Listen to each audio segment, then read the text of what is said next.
Hello and welcome to the Daily Show here on Claret and Booze. My name's Gary. Right, so we've got a lot to talk about. We've got a hell of a lot to talk about after the game yesterday and where it's left us. It's led to the predictable Twitter meltdown. A lot of people losing their mind, basically, and saying Moyes out. He's taken us as far as he can go, etc., etc. Now, look, there's no doubt that change is needed. Absolutely, it's needed. But let's get this into context. And I'm going to try and do that today, focusing on what I think went wrong at the game yesterday. We're also going to talk about the end, the latest on the transfer rumours. There are a couple of centre-backs who appear to be getting very close to a move. Not bloody close enough yet, but, you know, it's coming. Hopefully it's coming. Before we start, though, if you haven't already done so, please subscribe to our channel on YouTube, Claret and Booze. Give us a like and hit the bell notification icon. That is, if you enjoy this video. So, onwards. So I went to the Forest game yesterday, drove up there. It was a really good day, actually, really social. Had a few beers beforehand. 15-20 minute walk to the ground. Lovely place, very nice. Even the fans were nice. The stewards were nice. Everybody was nice. Everything was good with the world until the game started. In fact, it wasn't until the game started. It was until I saw the formation on my phone in the pub before the game.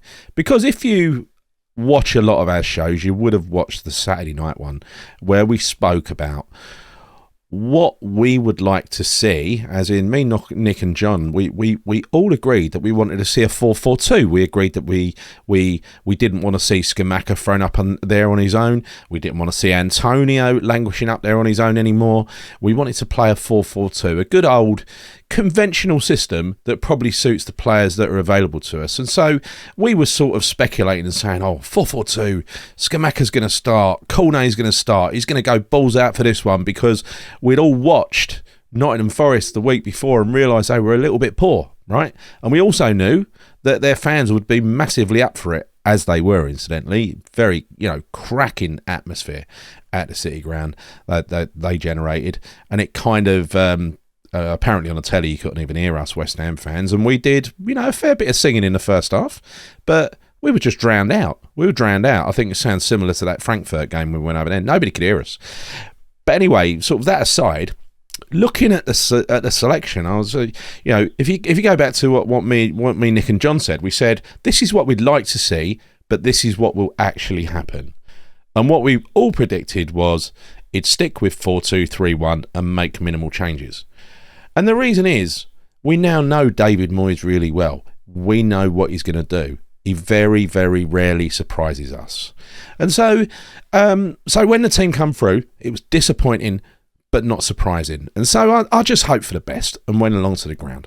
Now, the game was a funny game. Very, very strange. It was boiling hot inside that stadium. And we weren't even in the direct sunlight. The poor ones in the main stand were sitting there fanning themselves. They looked like they were dying.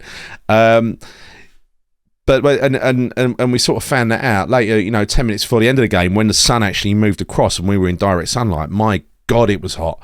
And so I can't imagine what those players went through on the pitch. They must have been really reaching to put in a performance like that. And I don't really blame the players for the selection, or how they're asked to play, or where they're asked to play. That is the manager's choice. Now, the manager picked that team and he picked that formation.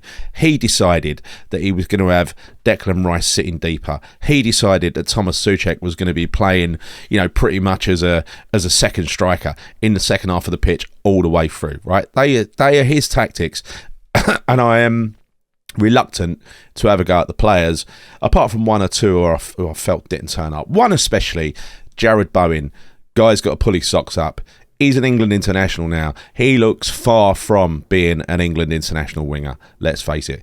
He has been the big disappointment for me in these last two games. And I know City did a job on him, but, yesterday, look at the joy Benrahma had down the other side when you actually run at a defence and try and go around them. He kept taking the easy option of cutting inside.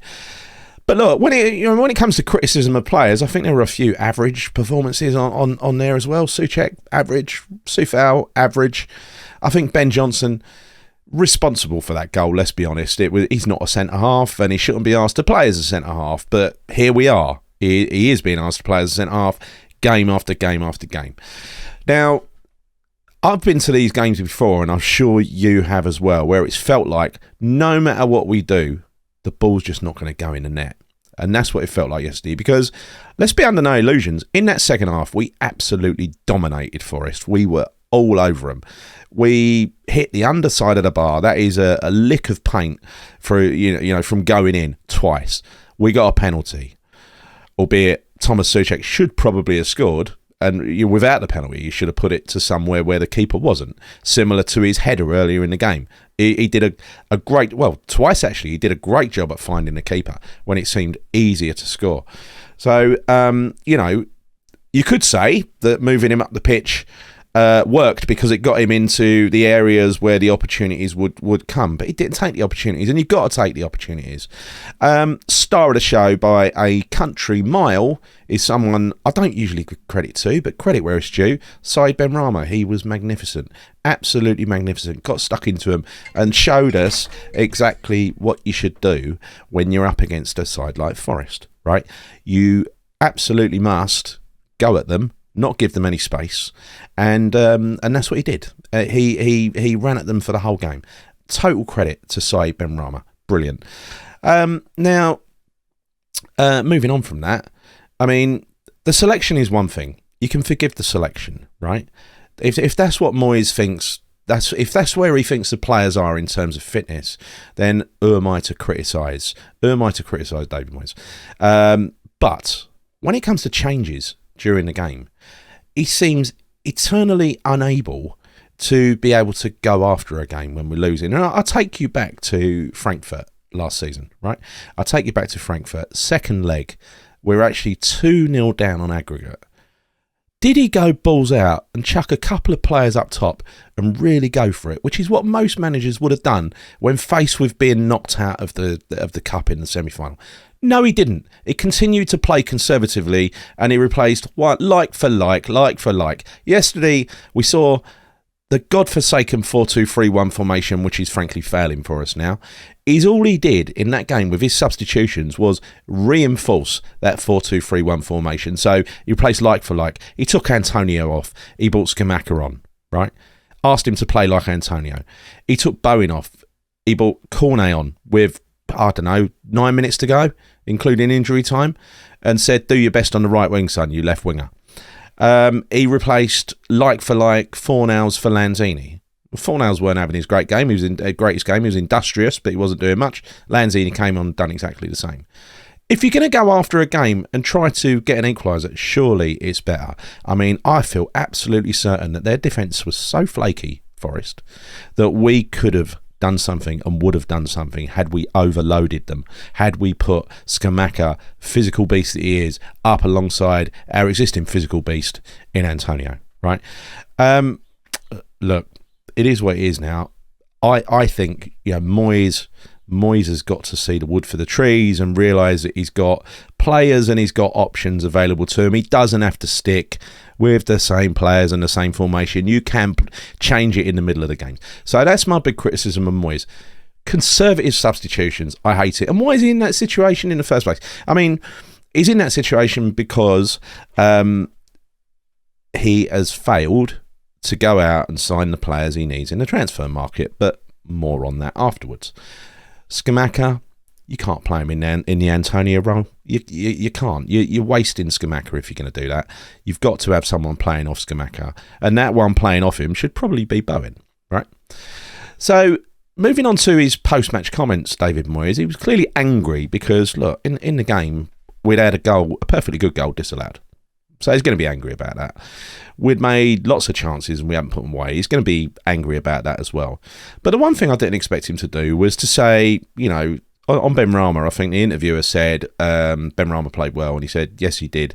But he basically still said, oh yeah, but no end product. I mean, well, there was a lot of end product. He created a lot of chances for people yesterday. And then he also had a perfectly good goal disallowed.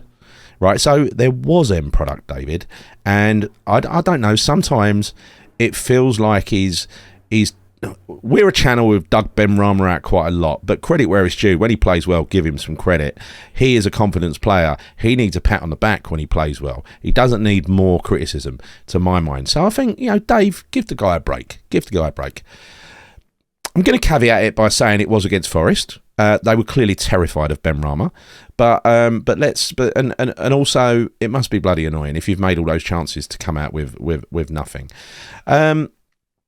But look, we're in this situation now where we've lost 2 on the spin. We've now got the European game against Viborg coming up on Thursday.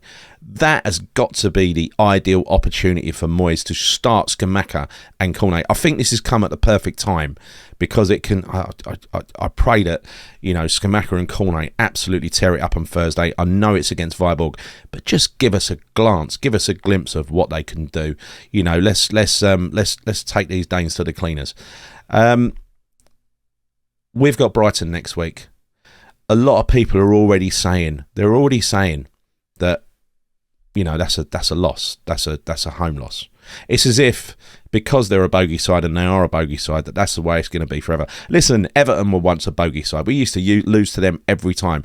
That has changed now, right? Let's turn this Brighton hoodoo on its head and actually go after them on Sunday. We know how they're going to play us.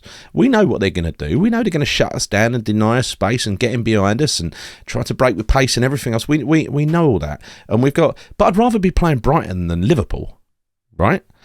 Brighton are a beatable team. We're at home. We just need to play well. We need to play well, and perhaps we need to take a different approach to all of the previous times where we've played Brighton. If you go back to the last game last season when we played Brighton, we had a really good first half, if you remember rightly. We just ran out of steam in the second half, and we got found out. Right. One final thing, just a bit of a light note to end, right? A happy note. There was a lot of criticism about West Ham fans being quiet. Now, we weren't quiet, and there was a good bit of banter that went on as well. Firstly, credit to Forest for singing about David Moyes' trainers, right? Because they said they were singing "Your trainers are shit, David Moyes, your trainers are shit." And they were right, actually, because he had the biggest, whitest pair of trainers you've ever seen, accompanying his dark attire, right? They looked rubbish, Dave. Get yourself a new pair of trainers. Next, they came up and they said, what was it? They said, "You've never won fuck all." So we come back and sung "We've won the World Cup." And there was another one as well that we turned around. I can't remember what it actually was, but we turned around and basically sung to them, "You'll only be here a year," or words to that effect. Someone could correct me in the comments. Anyway, look, it was being there. It wasn't so bad as I'm sure sitting at home getting frustrated watching it on the telly, right? I just left that game thinking we were a little bit mugged, a little bit wronged. But we've got to do better. And most importantly, this week, we need to go out there and get some transfer business done. Now, Kera from PSG is looking like we're making progress. We're progressing with him. We've agreed personal terms, and we need to just agree a fee apparently, which sounds back to front. And the same sort of situation is happening with Zalai, the Hungarian. Now, if we can bring in these two centre halves, it really does give us a shot in the arm. We don't want to be playing Ben Johnson at centre half. I don't know who's going to play at centre half on Thursday. Can you imagine? I mean, we've only got one Zuma. Cresswell's banned, so that must put Johnson out wide. Who else is going to play in the middle? I think it's a conundrum. I think we might end up playing with 3 at the back against Viborg. But anyway, I am rambling now, and this is the Daily Ramble. Or this has been the Daily Ramble. So thank you for your time. Hope you've enjoyed the video. Probably a little bit more upbeat than some of you want today, but hey, that's how I am. If you've enjoyed the video, please give it a like, hit the bell notification icon, and most importantly, help us out and subscribe to our channel, Claret and Booze, on YouTube. So until next time, thanks for listening. See you soon, and come on, you irons.